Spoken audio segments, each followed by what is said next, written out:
Friday, October 29th, 1904. The day the Otto family first accepted a strange straw-stuffed figure into their Key West home.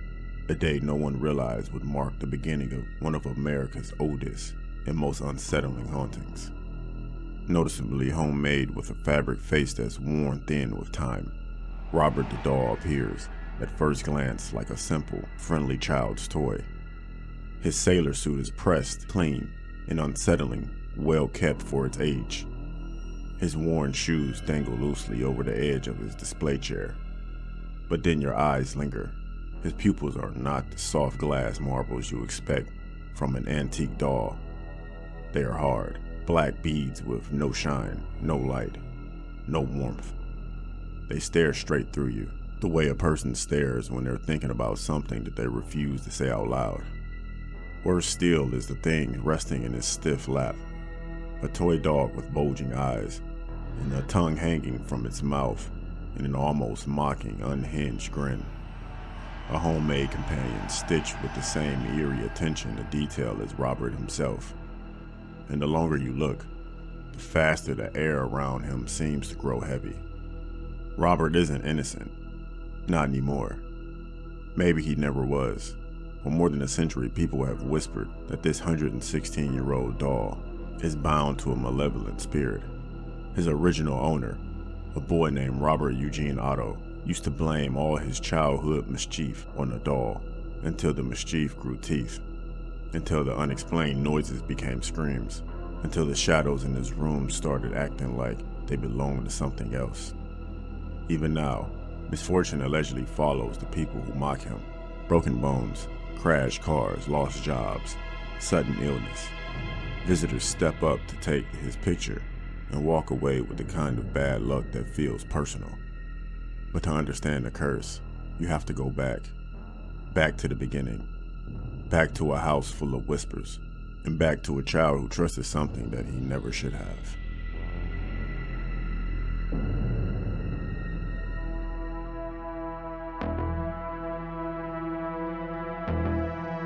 Nightmare Files.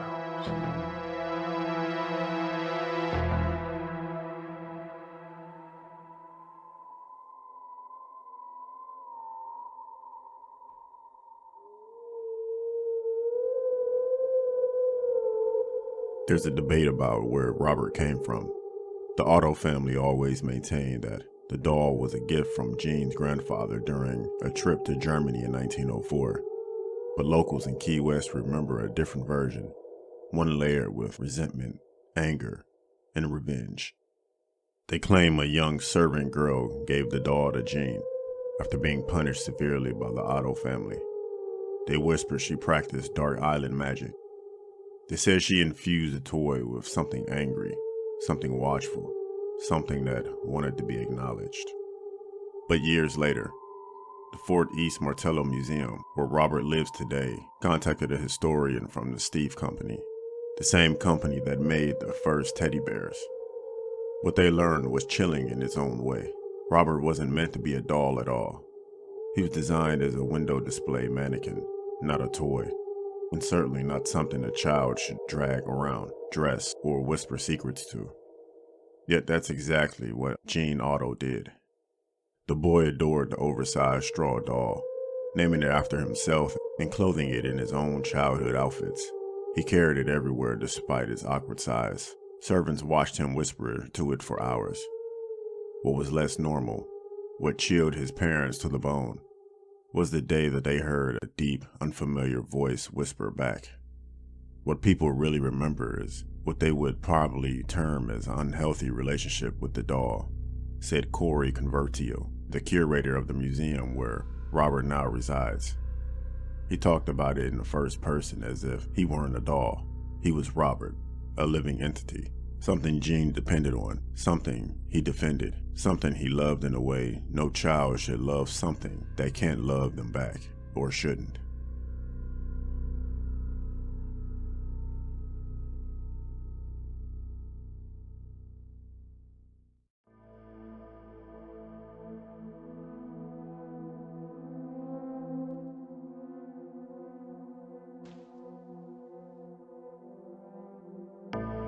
The Otto household quickly became ground zero for strange happenings. Gene's parents would jolt awake in the middle of the night to the sound of their son screaming.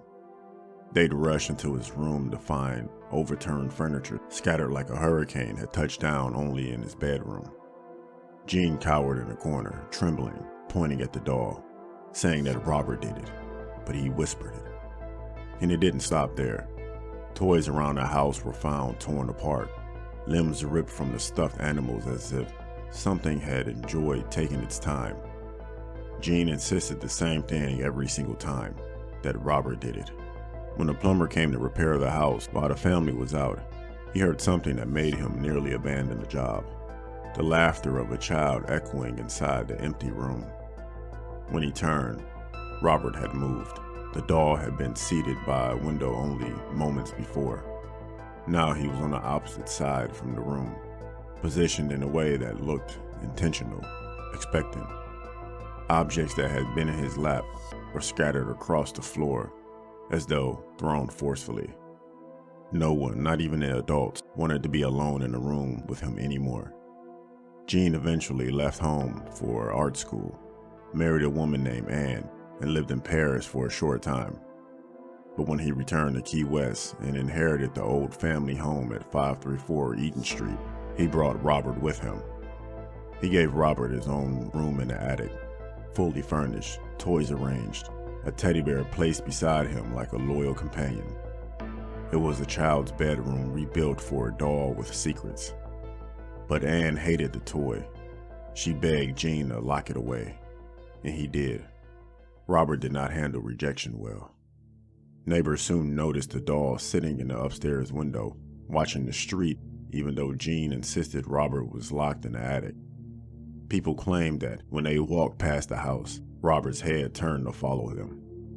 His expression seemed to shift, subtle changes, but noticeable enough to send chills up their arms. Visitors heard footsteps in the attic when no one was up there. Something scratched at the walls, something dragged across the floor, objects vanished and reappeared. And always, Robert sat where someone didn't leave him.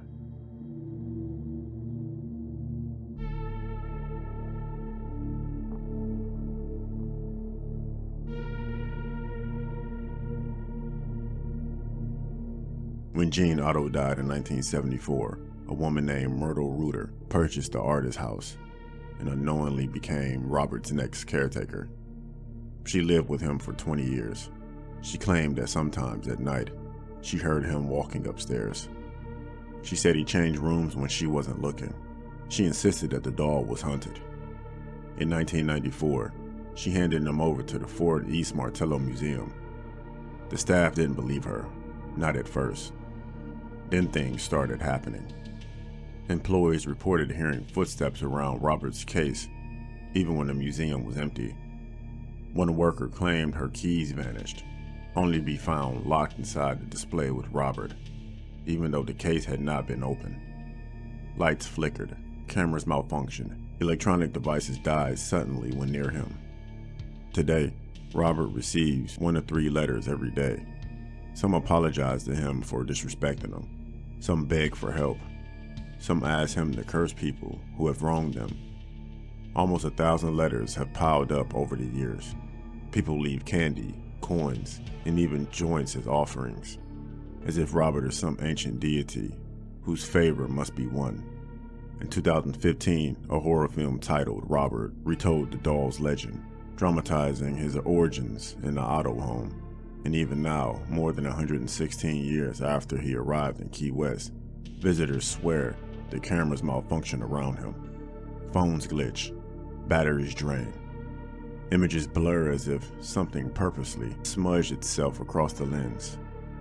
Whether you believe in curses or haunted dolls or malevolent spirits clinging to objects that should have been forgotten, Robert remains, watching, waiting, and listening. Just don't insult him. And if you do, you might want to write him a letter. This is the story of Robert the doll.